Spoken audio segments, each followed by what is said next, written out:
Morning, everybody. Happy hump day and welcome to the news agenda with me, Fleet Street Fox. And today I'm joined by the Mirror editor, Alison Phillips. Morning, Alison. Good morning, Susie. Hope you're well. Not too bad. Now, this is the People's Pay-Per-View, so get into the comments, ask us your questions. We'll do our best to answer them for you. Those of you listening later on podcast are just going to have to see if your supporters will come and stand in the street and shout abuse at your victims, as it were. Now, so what have we got for you today? Well, the Mirror has splashed on the most criminal ex-president since Patrick Swayze pulled on a rubber mask and stuck up a bank, which is Donald Trump being indicted on 34 felony counts involving bribes, lies, and a love child. But first, we're going to get to that, okay? But first, I want to take you to page 7 and a series of articles about the absolute state of criminal justice in this country. Now, I want to go back a bit further first. A few years ago, the laws were changed so that those most affected by a crime could give a victim impact statement to the court before sentencing in order to explain the damage someone had done. It's supposed to be a way of making them feel they had a voice in the proceedings, as well as being a way perhaps of paying tribute or setting the record straight. Last week, the mother of Olivia Pratt-Korbel, a 9-year-old who was shot as a bystander in a gangland feud in Liverpool, did exactly that. She told a court how the shooting of her daughter had left her missing her every day, hearing her voice, worrying about the school run, only to have reality sort of snap back and realise she was no longer there. But the man convicted of murdering Olivia, Thomas Cashman, never heard it. He refused to leave his cell and called the whole case a circus. Now, Alison, can you explain this to me? Because the Tories have said they're going to drag people out of their cells and make them face this. Why haven't they done it yet? Well, they've said that that's what they're going to do. Also, Dominic Raab, Justice Secretary, has said that that's what he plans to do. But there's been no kind of timeline around whether that's when that will happen. So we don't know for absolutely certain. We believe it may happen sometime before the next election. I cannot understand the delay. But more importantly, families who have lost people in terrible murders and other crimes cannot understand the delay. And they're really angry because for people like Olivia's family and also for the family of Zara Lina, who her killer was convicted last summer, he never went to the dock. So that moment has gone for them. They will never now get that moment to confront those people. And with every passing week that this isn't resolved, there are more families are denied their justice. And I think it's absolutely appalling. They could say today, right, we're going to get moving on this now so that no more families have to suffer. And they haven't. If it was down to me, I would pull them by their hair, kicking and screaming into the dock and make them sit there and make them face up to what they've done. Well, interestingly, it's the judges that says in this copy, the judges are the ones who may be blocking it because they don't want that. They think it would disrupt their, the peace and calm of their courts. But I'm sure, like those people, the killers, don't want to sit through the trial, do they? They don't really want to be arrested. They don't really want any of this. But we manage all that other bit. But for some reason, then we kind of take a massive hands-off approach when it gets to the bit where they actually just have to hear what their sentence is. Yeah, it'd be fairly easy, I would have thought. What do you think, everybody? Do you think, for example, that if someone you don't have to drag them kicking and screaming, as Alison suggests. She's naturally obviously a bit violent. But what you can do is you can easily say, if you don't appear in court for the victim impact statement being read to you, you will get another X% on top of your sentence. So I do think that's the first thing that you could do. So the argument against that is that some people say, well, look, with Cashman, he's already got 42 years. So another 5 years or 10 years, probably by that point, it's not going to make that much difference. Although I do think it probably would on a lot of maybe people that are getting lower sentences. It would be a real, but there has just got to be they manage to get these people into the dock every day for the trial. I don't quite understand why they can't get them into the dock for sentencing. No, exactly. And so there's, as you said, there's quite a few people who've managed to not turn up for this recently. There's Jordan McSweeney, the man who was convicted of murdering Zara Alina, who was battered to death on her way home. There's Koki Selamaj, who murdered the schoolteacher Sabina Nessa on her way home, completely unprovoked, in southeast London. There's the stepmom Emma Tustin, who refused to go to court when she was sentenced to life for the murder of Arthur Labinjo Hughes, who was poor little boy. Yeah. Daniel White, who refused to attend court when he got life with a minimum of 20 years for killing his wife, Angie. Lee Peacock, who got life for killing his girlfriend, Sharon Pickles, and another man in Westminster. Anthony Russell didn't appear at Warwick Crown Court to get his whole life order for murdering Nicole McGregor, David Williams, and his mother, Julie Williams, 3 years ago. There's the murderer of Leah Ware and Alexandra Morgan in East Sussex, who didn't go to Hove Crown Court to hear their family's trauma. He'd get 49 years. And Levi Belfield, the murderer of Millie Dowler, the murderer of repeated women in those hammer attacks, and people, some who's damaged. A couple of his victims, I think, actually did get away, or one did manage to get away, and obviously wanted to say the impact that his hammer attacks had had on their lives and for his relatives. He didn't turn up for the sentencing when he got sentenced for Millie Dowler. And it feels to me that this is, so the reason that the Mirror's been really strong on this story this week, and we've been campaigning on this now to get it immediately rectified, is because it feels to me that this is a growing thing. I mean, I remember when I used to cover court cases a lot, and it was incredibly rare that people wouldn't turn up for sentencing. And now it feels to me that it's becoming quite common.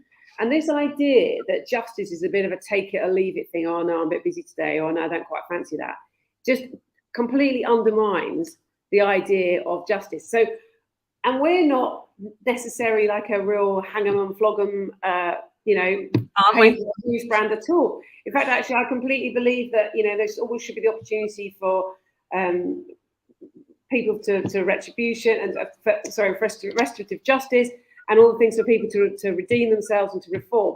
However, that stuff only works if justice is done properly at the first point and it is seen to be done. And part of the problem here is justice is not being seen to be done.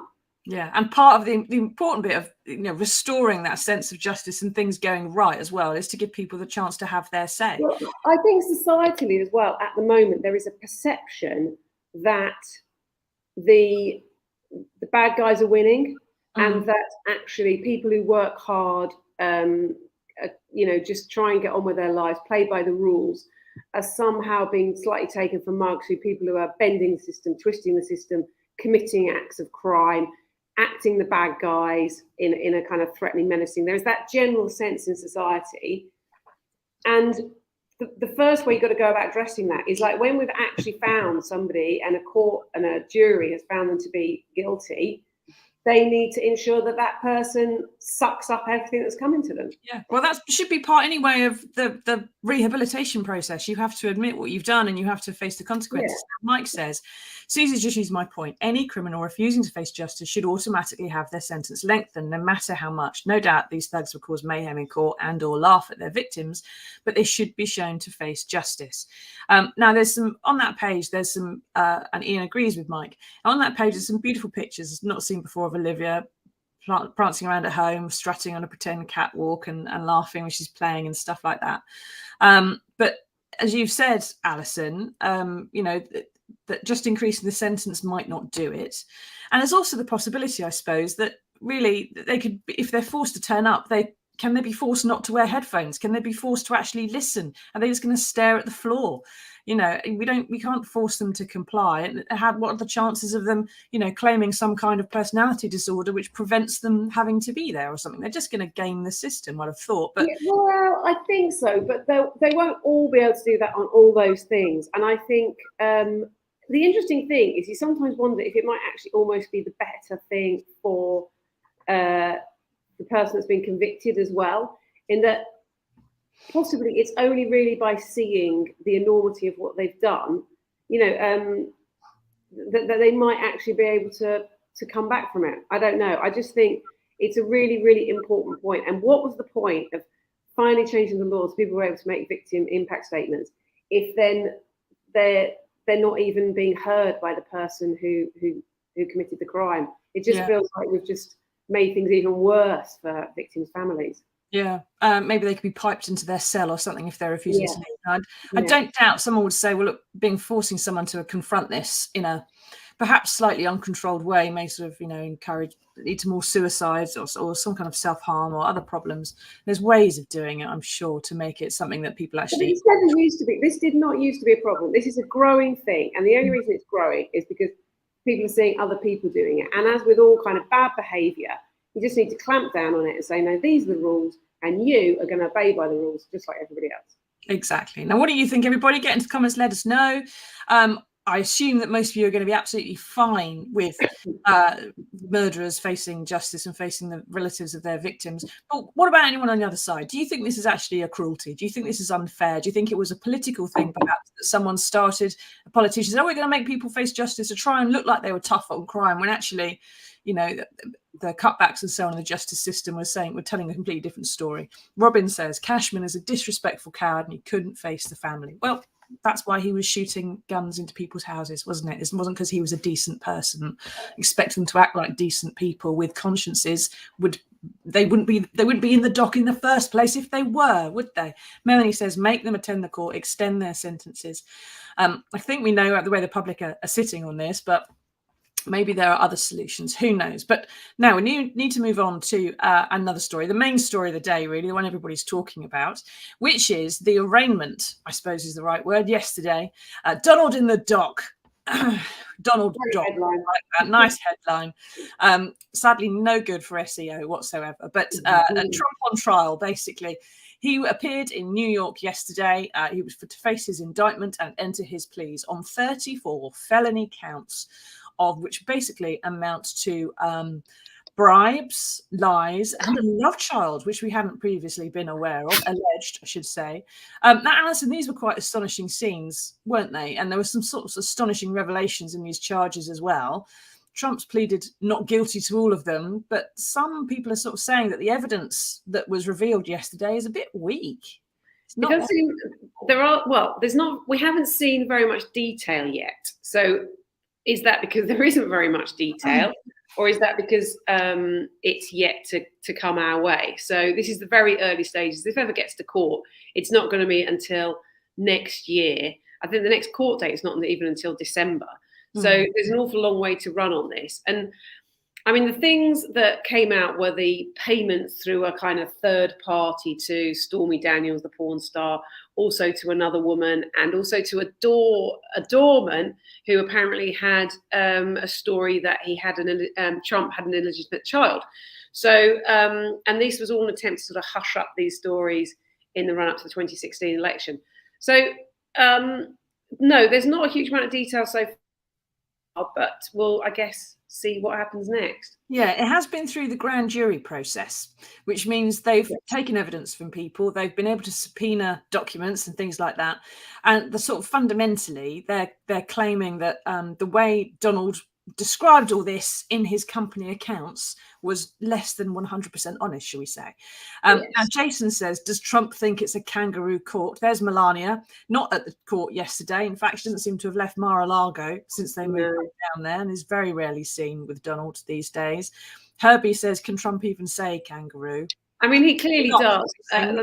So when he flew back into Florida last night and he made his statement, I mean, clearly, he's just trying to discredit the whole process and say that it's all a politically motivated attack on him, which, of course, as we know how Donald Trump does his campaigning, and that is to sort of fire up his base, all his real big supporters, and to create this idea that he's sort of somehow badly treated and that he's on the wrong end of an establishment plot. And I mean, really, this just absolutely confirms everything his supporters think, that it's a politically motivated, everybody's out to get Donald.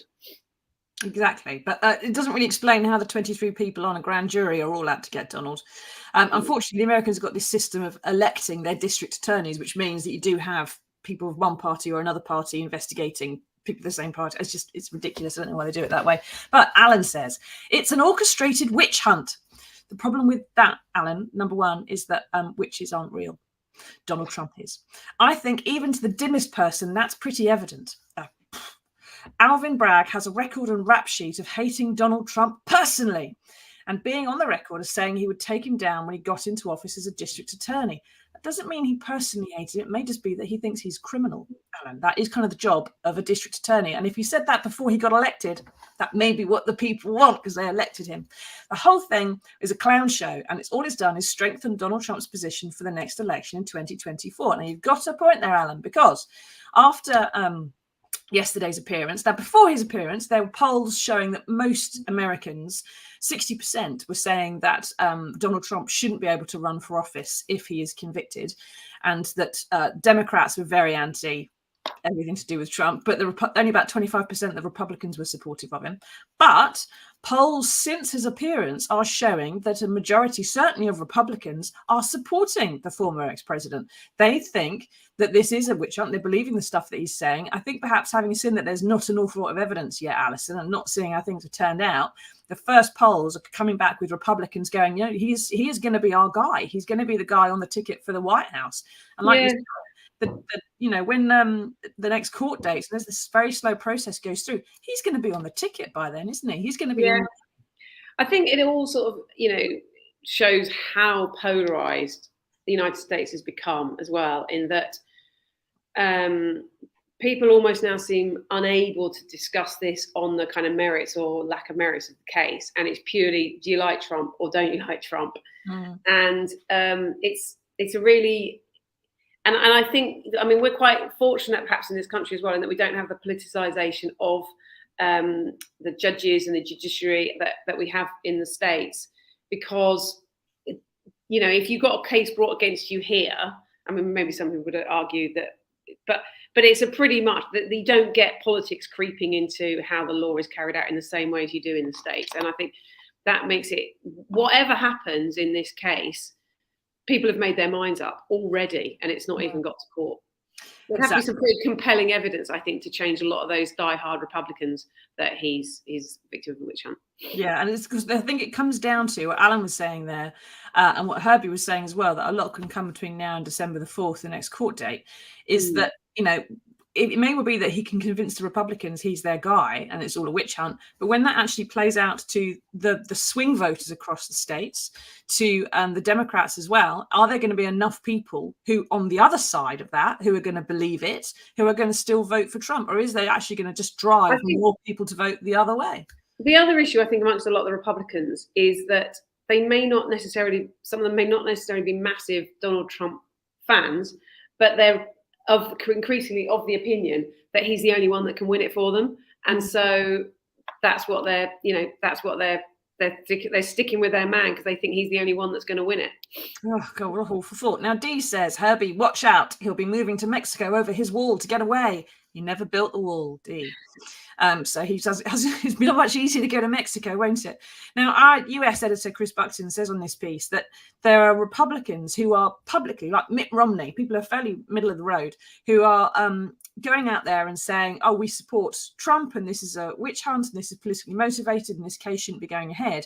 But inside, some of these moderate Republicans actually secretly do quite want him to be taken down, because it would clean their party up a bit. It would detoxify them for all those middle of the road voters that they've lost. Yeah, although I wouldn't be convinced that is how it plays out. As we've just said. So with each of these things that he's indicted on, there's only like a maximum of 4 years in jail, and he's not really going to go to jail for any of them. He's going to get a fine, which he can more than happily pay, more than easily pay. And there are other court cases brewing which may have more severe consequences for him. But this particular case is not the end of Donald Trump. If anything, it is perhaps a rather handy trampoline back into the White House for him. Oh God, the thought of him on a trampoline. Exactly. Especially with Stormy Daniels talking again overnight about him being naked and in his underwear. Yeah. No, on his underwear and on a trampoline. Thanks, Donald, and thank you, world, for giving us that thought. Robin says, why didn't the Mirror do an investigation into the Bidens? That laptop would be a good starter. I think you'll find, Robin, that all the information about the laptop's pretty much been done, mate. And the Mirror doesn't do an investigation into that because we like to do stuff that's new. Now, each felony count, as we've discussed, carries a maximum 4-year sentence. But normally, the things that Donald's accused of are just misdemeanors. They're fairly minor. And they've been escalated to a felony because, apparently, because it's all done with the intent of creating a second subsequent offence, which is campaign finance violations.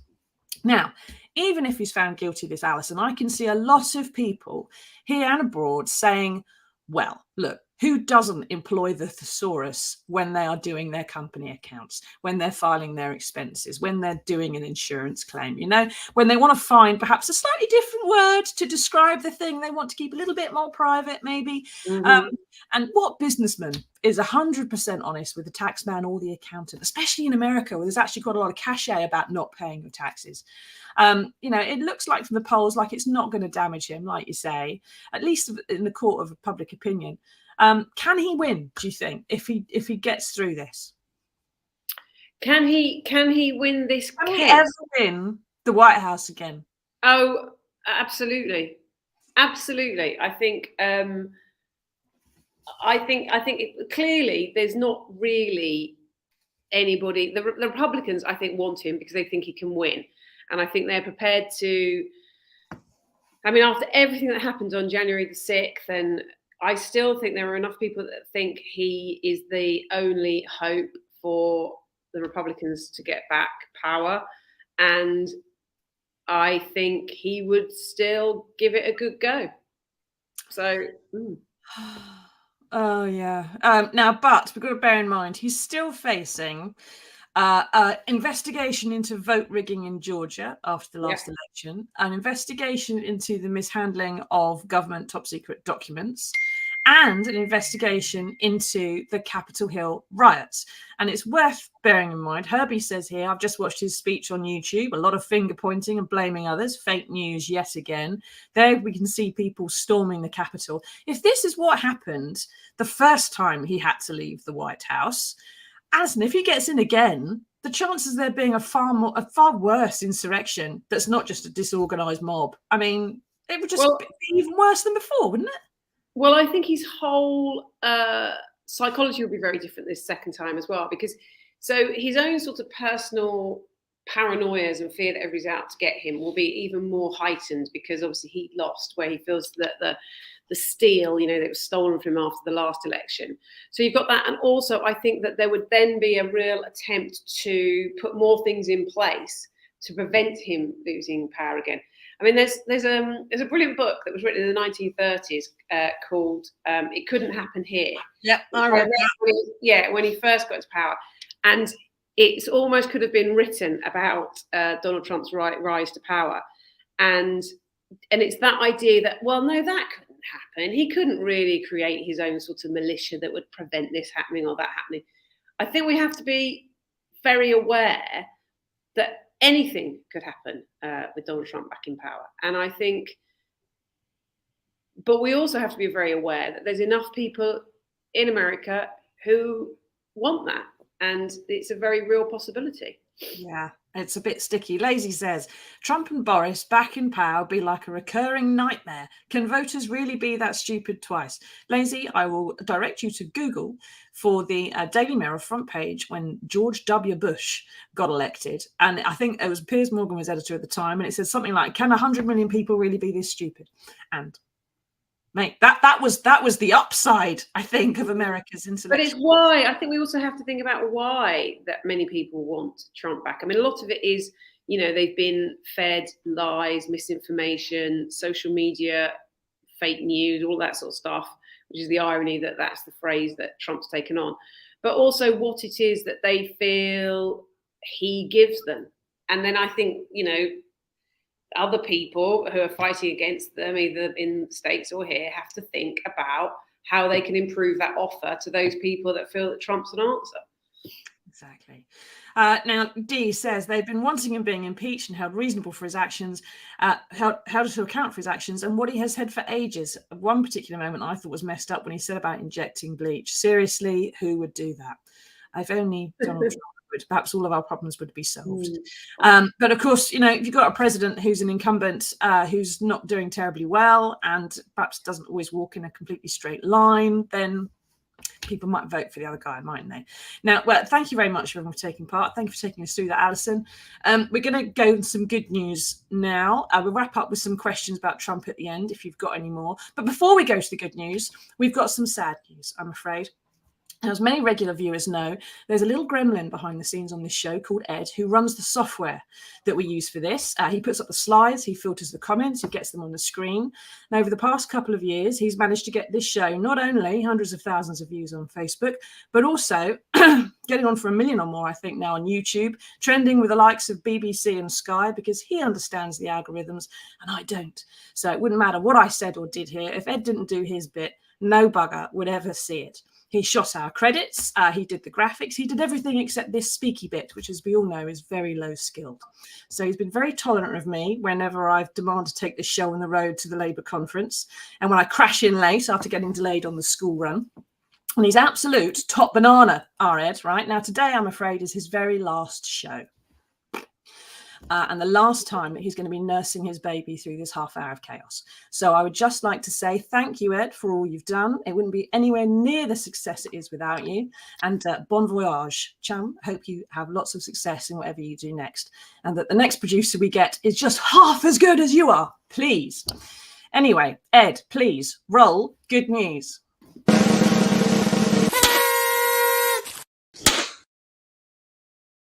There you go. He's still taking instructions, isn't he? Now, this is the one time I'm prepared to let a cat on this show, okay?